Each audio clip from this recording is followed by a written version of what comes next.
Oh my God. The sun was falling fast behind the desert hills, like a tired old man finally going to rest. The sky turned orange, then red, then purple. The wind was cold and dry. It carried dust and loneliness across the empty land. Old Marcus stood on his ranch porch, looking out at nothing. This was what he did every evening. He would stand here, hold his coffee cup, and watch the day disappear. He had been doing this for 15 years.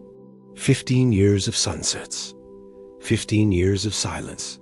The ranch was very small. It had 3 buildings, a house, a barn, and a storage shed. The fence was old and broken in many places. The grass was brown. There were no horses anymore. There were no animals at all. Just Marcus and the empty land and the wind that never stopped blowing. Marcus was 72 years old. His face was like leather brown, worn, full of deep lines. His hands were big and rough from decades of work. His eyes were gray like storm clouds. He moved slowly now, with pain in his bones. But his mind was still sharp, too sharp. He remembered everything he wanted to forget. He remembered his wife, Sarah. She had left him 16 years ago. She was tired of the silence, tired of the empty land, tired of being married to a man who loved horses more than people. She went to the city and never came back. He did not blame her. The ranch was not a happy place. It was a place where joy came to die. After Sarah left, Marcus slowly gave away all his horses. He sold them one by one. He could not bear to look at them anymore. They reminded him of better times. They reminded him of when Sarah would laugh and ride through the fields at dawn. So he sold them all, and he was alone. Now the ranch was completely empty, just an old man and memories and dust. Marcus finished his coffee and went inside his house. The house was cold and dark. He did not turn on many lights. Why would he? There was no one to see. He made dinner simple food, bread and beans, and a little meat. He ate alone at a big table. The table could fit 12 people, but only one person sat at it now. After dinner, he went to bed. This was his life. Every day the same. Wake up, drink coffee, watch the land, make food, sleep, then do it all again. But tonight was different. Tonight, something was going to change. Marcus was sleeping when he heard the sound. It was a small sound, almost nothing. But in the silence of the desert, even small sounds are very loud. He woke up suddenly. His old heart was beating fast. He listened. There was the sound again, a soft cry, weak and sad. It was coming from outside, near the gate. Marcus got out of bed slowly. His bones hurt. He put on his old coat and his boots. He took his flashlight. The night was very dark. There were no street lights on the ranch, no city lights far away, just stars and darkness and the sound of the wind. He went outside. The cry came again. It was definitely coming from the gate. Marcus walked slowly toward it, his flashlight making a small circle of light in the big darkness. When he reached the gate, he saw something that made him stop. Here was a foal lying in the dust, a baby horse. It was very small, very thin, very young. The foal was lying on its side, not moving much. Its breathing was slow and shallow. Its eyes were half closed. "Easy, easy," Marcus said softly. His voice was rough from not talking for so long. "Easy, little one." The foal heard his voice and tried to lift its head. But it was too weak. Its body was shaking. Marcus could see every bone under its skin. He could count the ribs like lines on a map. The foal had not eaten in many days, maybe many weeks. Marcus looked around, but there was nothing. No mother horse, no rope, no brand on the foal's skin. This horse was wild. It had been born in the desert and had survived alone, but it could not survive anymore. It had come to Marcus's gate and fallen down, too tired to go any further. The old man did something he had not done in 16 years. He bent down and picked up an animal. The foal was so light. It weighed almost nothing. It was like holding sadness itself. The foal did not fight. It did not have the strength to fight. It just lay in Marcus's arms, breathing slowly, waiting for whatever would happen next. Marcus carried the foal to his barn. The barn was big and empty, dark except for the light from his flashlight. It smelled like old wood and forgotten memories.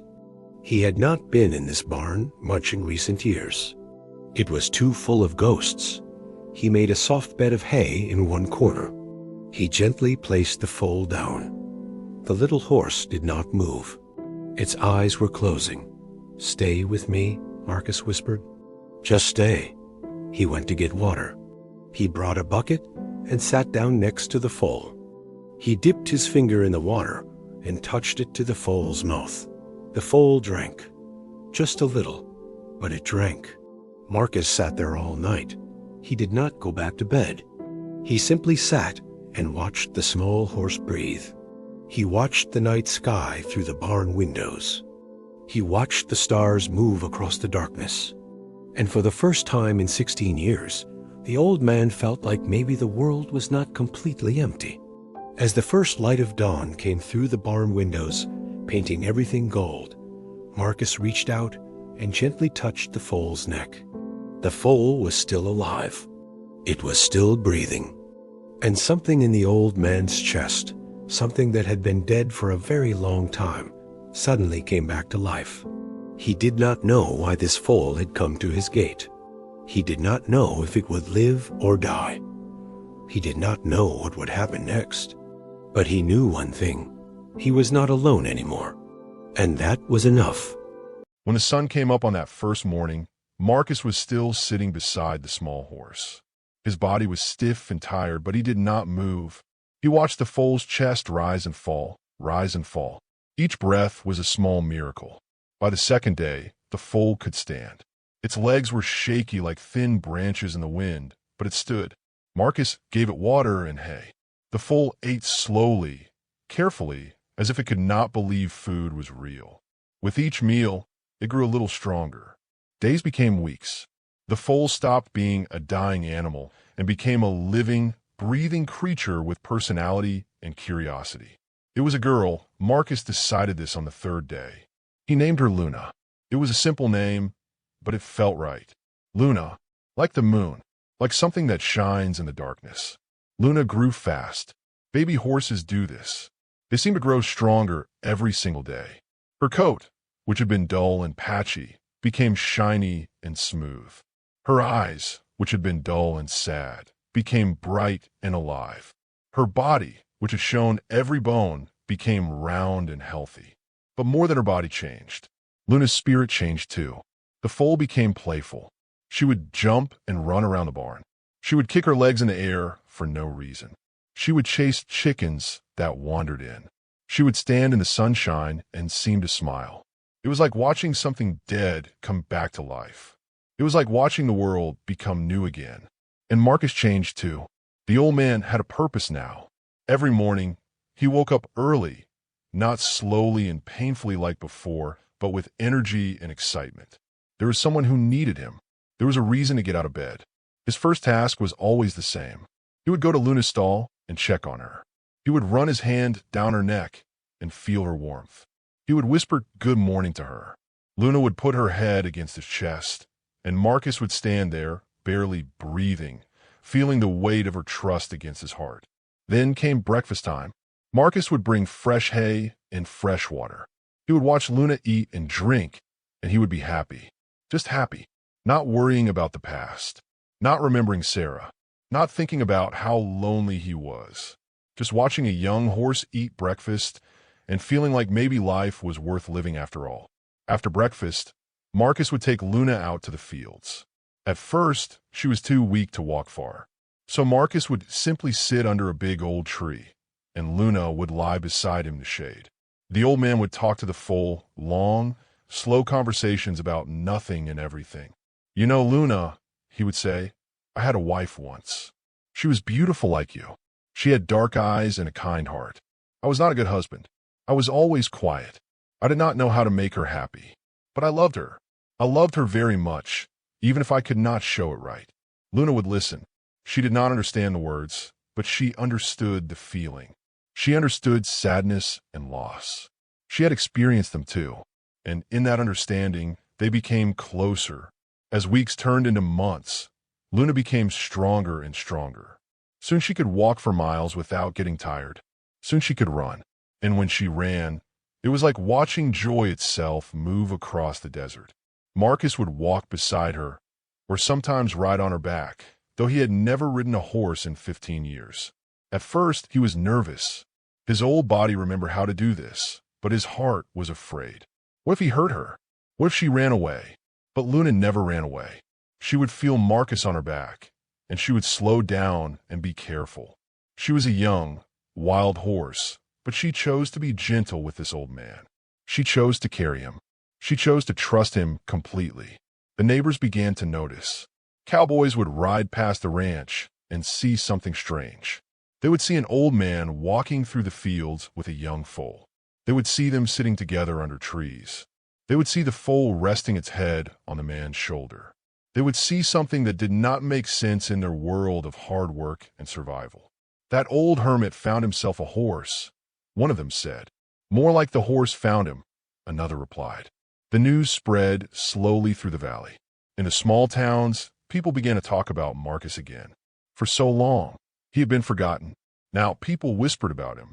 But this time, the whispers were different. They were not mean. They were curious. They were confused and interested. Did you hear? Marcus has a young horse. A wild foal came to his ranch. They say man and horse are never apart. There is something strange about that foal. Something special. But Marcus did not care what people said. He only cared about Luna. And Luna only cared about him. Every night, Marcus would brush Luna's coat until it shined like water in moonlight. Every night, he would feed her and give her water. Every night, they would stand together at the ranch gate and watch the sun go down. The sky would turn orange and red and purple, just like it had on that first night when Luna arrived, broken and dying. But now, everything was different. Now, when the sun went down, Marcus was not alone. Now, when the stars came out, he was not looking at an empty world. Now, when he went to sleep, he knew that in the morning there would be a warm body waiting for him. There would be a soft sound of breathing. There would be someone who needed him. One night, as Marcus stood at the gate with his hand on Luna's neck, he realized something. He was happy. For the first time in 16 years, he was truly happy. Not the happiness that comes from forgetting pain, but the happiness that comes from finding love again. And Luna, feeling his emotions through his touch, leaned her head against his chest and closed her eyes. Together, the old man and the young horse stood in the desert darkness, waiting for the next day to come. Together, they were no longer alone. 6 months had passed since Luna came to Marcus's gate. The desert had changed. The brown grass had turned green from winter rains. Flowers bloomed in places where nothing had grown before. Even Marcus seemed to have changed. His face had fewer deep lines. His eyes were brighter.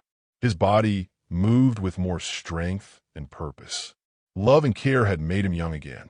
Luna was no longer a thin, dying foal. She was a beautiful young horse now. Her coat was dark and shiny like silk. Her legs were strong and straight. Her eyes were intelligent and kind. She had grown into something magnificent, something that seemed too perfect, too special, too beautiful to be real. Every person who saw Luna stopped and stared. They could not explain it. There was something different about this horse. It was not just her beauty. It was something in her spirit, something in the way she moved, something in the way she looked at Marcus, like he was the only thing in the whole world that mattered. Marcus and Luna were together every moment. The old man would wake up and walk to the barn, and Luna would already be waiting at her gate, watching for him. They would eat breakfast together. They would work together. In the afternoon, they would rest together under the big tree. And at night, they would stand at the ranch gate and watch the stars come out. This was the happiest time of Marcus's life. But happiness in the Wild West does not last forever. It was a Tuesday evening in spring. The sun was just beginning to set. Marcus and Luna were in the fields, walking slowly through the new green grass. The old man's hand was on Luna's neck. They were not talking or thinking about anything. They were simply being together, which was enough. Then they heard the sound. It was the sound of many horses running fast. The sound came from the direction of the road. It was loud and growing louder. Marcus stopped walking. Luna stopped too. The foal's ears went up, and she looked toward the sound. Her body became tense. She could sense that something was wrong. The riders appeared over a small hill. There were 6 of them. They were riding hard and fast. They wore large hats and carried ropes. As they got closer, Marcus could see that 3 of them wore badges. These were law enforcement men, city men, men who represented rules and ownership and control. Marcus's heart began to beat very fast. The riders stopped in front of him and Luna. They formed a half circle, blocking the path back to the ranch. One of them, a tall man with a hard face and cold eyes, stepped forward on his horse. "You," the tall man said. "Are you Marcus?" "I am," Marcus replied. His voice was steady, but his hand was shaking a little on Luna's neck. "I'm Sheriff Williams," the tall man said. "We are here because a horse was stolen from the Diamond Ranch. A valuable foal, worth more money than you make in a year. That foal is registered and branded. It belongs to Mr. Harold Cross, the richest man in the territory." Marcus said nothing. He kept his hand on Luna's neck. He could feel the young horse trembling. "We have been searching for 6 months," the sheriff continued. "Following tracks, following rumors. And today, a boy in town told us about an old man on the North Ranch who has a young horse that nobody has ever seen before. A horse that came out of nowhere. A horse that should not exist." The sheriff pointed at Luna. "That is the stolen foal," he said. "And you are a thief." "No," Marcus said quietly. "This horse is not stolen. This horse came to my gate 6 months ago, dying and alone. I saved her life. I have cared for her every day since then. She is not stolen. She is mine." "Prove it," the sheriff said. "Show me a bill of sale. Show me papers. Show me proof that you own this horse." Marcus had no papers. He had no bill of sale. He had nothing but the truth, which in that moment seemed like nothing at all. "I found her," Marcus said. "Abandoned. Left to die. There were no marks on her. No brand. No owner. The desert left her at my gate, and I saved her life." One of the other riders laughed. It was a cruel, hard laugh. "That is a good story, old man," the rider said. "But the Diamond Ranch reported a foal stolen. They reported it to the law. And here it is at your ranch. What else would we think?" "The truth," Marcus said. "You would think the truth." But he could see in their eyes that they did not believe him. The sheriff was already climbing down from his horse. The other riders were doing the same. They were getting ready to take Luna away. Marcus stepped in front of Luna. His old body was small compared to these strong men, but he would not move. He would not let them take her. "You cannot have her," Marcus said. His voice was louder now, stronger. "This horse is not yours. She belongs to no one but herself, and she has chosen to be here. She has chosen to stay with me. You cannot own love, and you cannot steal a bond that was freely given." The sheriff stepped toward Marcus. His hand was on the rope at his side. "You are interfering with the law," the sheriff said. "Step aside, or I will arrest you." "Then arrest me," Marcus said, "but you will not take this horse." For a moment, nothing moved. The whole world seemed to stop. The wind stopped blowing. The birds stopped singing. The sun stopped moving across the sky. Everyone was frozen. The riders, the old man, the young horse, all waiting to see what would happen next. Luna stepped forward. She moved to stand beside Marcus, not behind him. She was no longer trembling. Her eyes were calm and clear. She looked at each of the riders, one by one, and in her gaze was a message so strong that even these hard men could feel it. The foal was choosing. The foal was deciding. And the foal had chosen the old man. The sheriff stopped moving. Something in his face changed. He had been a man looking for a stolen horse.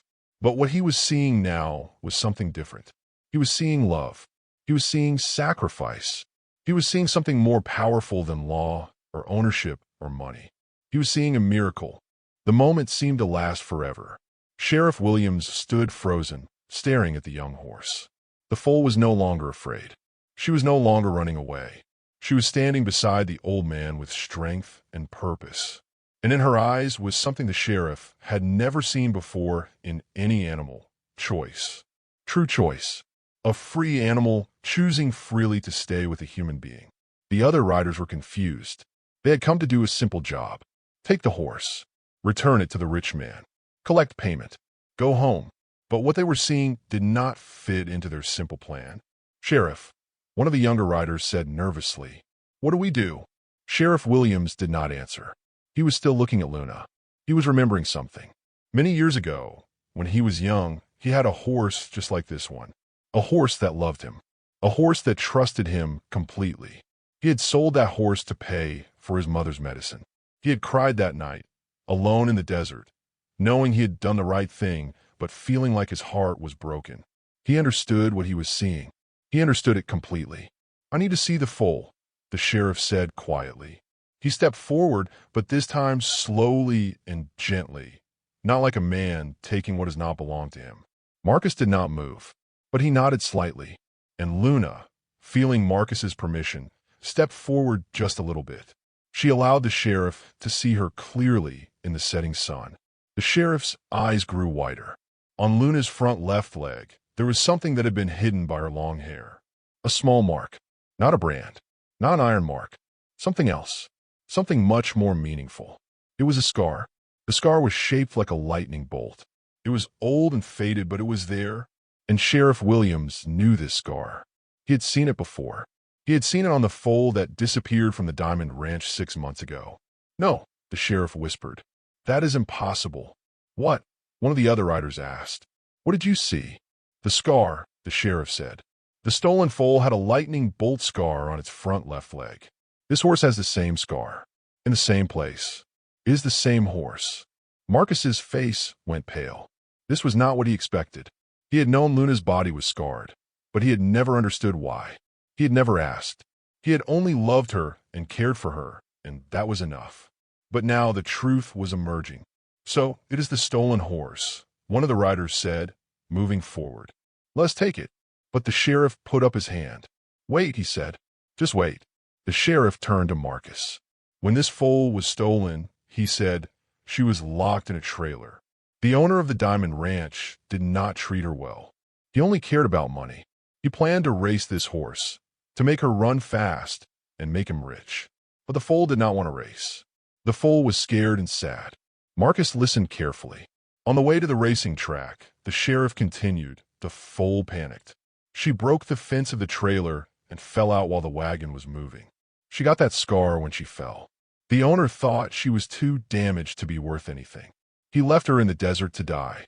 He reported her stolen so he could collect insurance money. That is the truth." The other riders did not know what to say. They had been lied to. They had been told to retrieve a stolen horse. But really they were retrieving a horse that had been abandoned and left to die. Marcus understood everything now. Luna had not been stolen from anyone who loved her. She had been thrown away by someone who only saw her as an object, as money, as a thing to use and then discard. And she had come to Marcus's gate because somehow she knew he would save her. Somehow she knew he would love her. "This horse was never stolen," the sheriff said to his men. "This horse was abandoned, left to die in the desert. And this old man saved her life." "But the Diamond Ranch reported it stolen," one rider said. "We have orders from the territory. We have to." "I do not care about the Diamond Ranch," the sheriff said. His voice was hard now. "Different. I'm the law in this territory, and I'm telling you now that this horse is not stolen. This horse is home. This horse belongs exactly where she is." He turned to face Mr. Harold Cross's men, who were standing at the back of the group, watching silently. "Tell your boss," the sheriff said to them, "that his horse is not here. Tell him that the horse he owned is dead. Dead because of his cruelty. The horse that stands before us is not his horse anymore. This is a different horse. This is a horse that was born again, brought back to life by love." The Diamond Ranch men looked at each other. They did not speak. They simply turned their horses around and rode away. They had come looking for money, but what they found instead was shame. They wanted nothing more to do with this place. The other riders began to leave as well. One by one, they climbed onto their horses and rode away. They had come to do a job, But the job was finished in a way they did not expect. They had come to take a horse, but instead they had witnessed a mystery. And mysteries do not have simple answers. Only the sheriff remained. He stood there, looking at Marcus and Luna. His eyes were wet. He was crying. Tears were running down his hard face, and he did not try to hide them. "I had a horse like this once," he said to Marcus. "A long time ago. I loved that horse more than anything in the world. But I gave her away because I thought it was the right thing to do. I have regretted it every day since then." He looked at Luna directly. "You take care of this old man," the sheriff said to the foal. "You hear me? You take care of him like he is taking care of you. Because there are not many people in this world who know how to love like this. There are not many people who understand that a life is more important than money." Luna seemed to understand. She stepped forward and gently touched her nose to the sheriff's chest. The sheriff took a long, shaky breath. Then he turned his horse around and rode away into the darkening desert. Marcus and Luna stood alone in the fading light. The conflict was over. The struggle was finished. And somehow, in a way that had nothing to do with law or ownership or power, they had won. The old man and the young horse walked slowly back toward the ranch, side by side, as the sun disappeared below the horizon and the stars began to come out. And everything had changed. 1 year had passed since the night the sheriff rode away. The story spread like wildfire through the desert valleys. It started in small towns and grew bigger and bigger. People talked about it in saloons and on street corners. Cowboys told the story around campfires at night. Mothers told it to their children at bedtime. And with each telling, the story changed, grew, became more beautiful. Some people said Marcus had found a cursed horse and loved it so much that he broke the curse. Others said the horse was a ghost, come back from the dead to find the only man who could save it. Some said it was a miracle. Some said it was magic. But all of them said the same thing. It was the most beautiful story of love and loyalty they had ever heard. But the truth was even more powerful than the legends. Marcus and Luna had become famous. Artists came from distant cities to paint their picture. Writers came with notebooks and pens, wanting to write down every detail. Photographers brought strange machines and took pictures of the old man and the young horse standing together at the ranch gate, silhouetted against the sunset. But Marcus did not care about being famous. He did not care about the paintings or the stories or the photographs. He only cared about Luna, and Luna only cared about him. Their daily life was simple and unchanged. They still woke up early. They still had breakfast together. They still walked through the fields. They still stood at the gate watching the sunset. Nothing had changed in their routine, but everything in the world around them had changed. One day, a visitor came to the ranch. He was a man in an expensive suit, driving a fancy automobile, something Marcus had never seen before. The man was fat and rich and smelled like money. It was Harold Cross, the owner of the Diamond Ranch. Marcus's heart grew cold when he saw this man. This was the man who had abandoned Luna. This was the man who had left her in the desert to die because she was no longer useful to him. "I have come to make you an offer," Harold Cross said to Marcus. He smiled, but it was not a kind smile. It was a smile of greed. "I do not want to hear it," Marcus said. He turned away and started to walk back to the ranch. "Wait," Harold Cross said. "I'm offering you $100,000. That is more money than you will see in your entire lifetime. $100,000 for that horse." Marcus stopped walking. He did not turn around. He stood there with his hand on Luna's neck, thinking about what this man had said. $100,000. It was more money than he could imagine. With that money, he could fix the ranch. He could buy new horses. He could travel. He could live a comfortable life. But he would lose Luna. And losing Luna would mean losing everything. Marcus turned around and looked at Harold Cross directly in the eye. "No," Marcus said. His voice was calm and clear. "I will not sell her. Not for $100,000. Not for $1 million. Not for all the money in the world." Harold Cross's face turned red with anger. He was not used to people saying no to him. "You are crazy," he shouted. "You are an old fool. That horse is just an animal. It is not worth anything. It cannot work. It cannot race. It is useless." "You are wrong," Marcus said quietly. "That horse is worth everything. She is worth more than money, more than comfort, more than safety. She is worth my life, because she saved my life. Harold Cross stared at the old man. For a moment, something in his face changed. For just a second, Marcus could see that Harold Cross understood. He understood that there was something in this world more important than money. He understood that love was real. But then his face hardened again, and the moment passed. "You will regret this," Harold Cross said. "You will be sorry." "No," Marcus replied. "I will never be sorry." Harold Cross climbed back into his automobile and drove away. He did not come back. But his visit had shown Marcus something important. He realized that the world was divided into two kinds of people. There were people like Harold Cross, who saw animals and things, and even other people as objects to use and make profit from. And there were people like him and Luna, who understood that love was the only thing that mattered.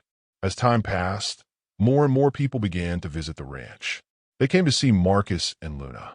They came to witness the love between a man and a horse. They came because they wanted to feel something real in a world that seemed full of fake things. Many of them were broken people. People who had lost something. People who had been hurt by life. People who had forgotten how to love or be loved. And when they saw Marcus and Luna standing together, something awakened in them. Something that had been sleeping for a long time. An old woman came and cried. She had lost her husband many years ago, and she had thought she would never love anything again. But watching Marcus and Luna, she remembered that love was still possible. A young man came who had been thinking about ending his life. He felt alone and worthless. But when he saw how much the old man loved the horse, he understood that he too was worthy of love. A bitter woman came who had been angry at the world for decades. But watching the old man and young horse, she felt her anger melt away like snow in spring sunshine. Marcus did not try to help these people. He did not give speeches or advice. He simply lived his life with Luna. And his simple life became a teacher for everyone who saw it. Slowly, the people in the territory began to change. They began to treat their animals better. They began to value love more than money. They began to understand that the richest person in the world is not the one with the most money, but the one who is loved and loves in return. The town nearest to Marcus's ranch changed its name. It was no longer called Silver Creek. It was called Luna's Valley. And on the main street, they put up a statue of a horse and an old man, standing together, looking at the sunset. Marcus did not ask for this. He did not want any statues or monuments. But the people of Luna's Valley wanted to remember. They wanted to mark the place where love had defeated greed. They wanted to show that one old man and one young horse had changed everything. And in the years that followed, people came from all over the world to see Luna's Valley. They came to see the statue. They came to visit Marcus's ranch. They came hoping that some of the love between the old man and the young horse would touch their own hearts. Marcus grew older. His face became more lined. His hair turned white. His body moved more slowly, but his eyes stayed bright. And Luna aged with him, growing older and wiser and more beautiful. On the day Marcus finally died, peacefully, in his sleep, with Luna's head resting on his chest, the entire town mourned. Hundreds of people came to his funeral. They came to say goodbye to the man who had taught them about love. And Luna, for 3 days after Marcus died, would not eat. She would not drink. She only stood at the ranch gate, looking toward the desert, waiting for her old friend to come back. But Marcus was gone. However, his legacy was not. The love between Marcus and Luna became eternal. It became a story that parents told their children. It became a legend that lived forever. And the message of that love spread to every corner of the world. Loyalty never dies. True bonds outlive death. And love, real love, is the only thing in this world that truly matters. In Luna's Valley, they say that on quiet nights, when the desert is still and the stars are bright, you can still see the ghost of an old man and a young horse standing at the ranch gate, looking at the sunset together. And anyone who sees them is changed forever. They understand at last what it means to truly love and be loved in return.